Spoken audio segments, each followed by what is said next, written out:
નમસ્કાર દર્શક મિત્રો, ધ લોકસત્તા શોમાં આપનું સ્વાગત છે। કેનેડાએ પોતાના દેશમાં આવનારા પ્રવાસીઓ માટે એક્સપ્રેસ એન્ટ્રી સિસ્ટમમાં મોટો ફેરફાર કરવાની જાહેરાત કરી છે। આ સિસ્ટમમાં ફેરફારની સૌથી મોટી અસર ભારતના એ લોકો પર થવાની છે જે કેનેડાને પોતાનું નવું ઠેકાણું બનાવવાના સપનાઓ જોઈ રહ્યા છે।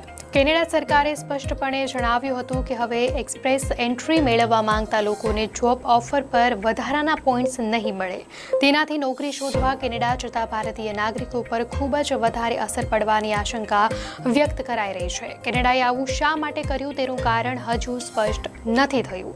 કેનેડાના ઇમિગ્રેશન, શરણાર્થી અને નાગરિકતા મંત્રી માર્ક મિલરે કહ્યું હતું કે સરકાર છેતરપિંડીને રોકવા માટે પગલાં ઉઠાવી રહી છે તેમજ કુશળ કામદારો લાવવાનું ચાલુ રાખી રહી છે। તેમણે કહ્યું કે ઇમિગ્રેશન હંમેશાથી કેનેડાની સફળતા પર આધાર રહ્યો છે અને અમે કેનેડામાં સૌથી સારા અને પ્રતિભાશાળી લોકોનું સ્વાગત કરવા માટે તત્પર છીએ જેથી દરેકને ગુણવત્તાયુક્ત નોકરીઓ, ઘરો અને સફળ થવા માટે જરૂરી સમર્થન મળી શકે। એકવાર આ પ્રોગ્રામ લાગુ થઈ જાય, કેનેડામાં અસ્થાયી રૂપે કામ કરતા લોકો સહિત તમામ એક્સપ્રેસ એન્ટ્રી શોધનારાઓને અસર થશે। જોકે જે લોકો પહેલાથી અરજી કરવા માટે આમંત્રણ મળી ચૂક્યા છે અથવા જેમના ઇમિગ્રેશન, રિફ્યુઝીઝ એન્ડ સિટીઝનશીપ કેનેડામાં PR માટે અરજી પ્રક્રિયામાં છે તે નવી યોજના અંતર્ગત પ્રભાવિત થશે નહીં। સરકારનું નવું પગલું એક્સપ્રેસ એન્ટ્રી હેઠળ જોબ ઓફર કરનારા તમામ ઉમેદવારોને લાગુ પડશે।